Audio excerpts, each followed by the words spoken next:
శ్రీకాకుళం జిల్లాలో పోలింగ్ సరళిపై మరింత సమాచారం మా ప్రతినిధి అనిల్ ప్రత్యక్ష ప్రసారం ద్వారా అందిస్తారు.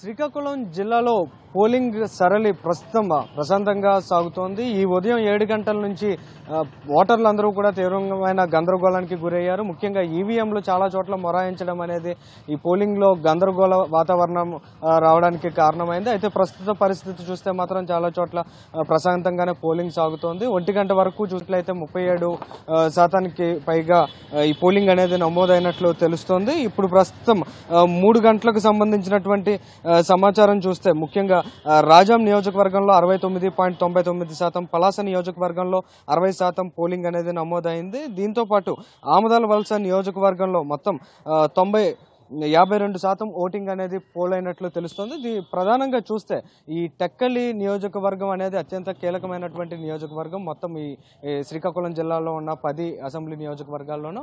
అయితే ఇక్కడ మాత్రం 29% మాత్రమే పోలింగ్ నమోదైనట్లు 1 గంట వరకు ఉన్నటువంటి సమాచారాన్ని బట్టి తెలుస్తోంది. అసలు ఉదయం నుంచి సరిగ్గా ఈవీఎంలు పనిచేయకపోవడం కారణంగా చాలా మంది ఓటర్లు వచ్చి వెనుదిరిగారనేది కూడా ఇక్కడ స్పష్టంగా కనిపిస్తోంది. అయితే ఇక్కడ ప్రధానంగా టెక్కలి పరిస్థితి వరకు చూస్తే మాత్రం చాలా మంది వచ్చి ఓటర్లు వెనక్కి వెళ్ళిపోయారని ఈవీఎంలు మొరాయించడం కారణంగా అనే ఆందోళన ఓవైపు కనిపిస్తూ ఉంటే, మరోవైపు కనీసం ఒక 100 బూత్లకు సంబంధించినటువంటి సమాచారం కూడా 1 గంట అయ్యే సమయానికి ఇక్కడ ఉన్నటువంటి బూత్ లెవెల్ ఆఫీసర్లకు అందలేదు. దీని కారణంగా వీరు చెప్తున్నటువంటి 29% పోలింగ్ అనే విషయం పైన కూడా ఇప్పటికీ స్పష్టత లేనటువంటి విషయం మనం చూడవచ్చు. ముఖ్యంగా శ్రీకాకుళం కలెక్టరేట్లో ఏర్పాటు చేసిన కమాండ్ కంట్రోల్ రూమ్ కి ఎప్పటికప్పుడు సమాచారం అనేది అందుతూ ఉండాలి. అయితే ఇక్కడ జరుగుతున్నటువంటి పోలింగ్ సరళి అందుతున్నటువంటి సమాచారానికి పొంతన లేదనేటువంటి అంశానికి ప్రస్తుతం టెక్కల్లో ఉన్నటువంటి పరిస్థితి అయితే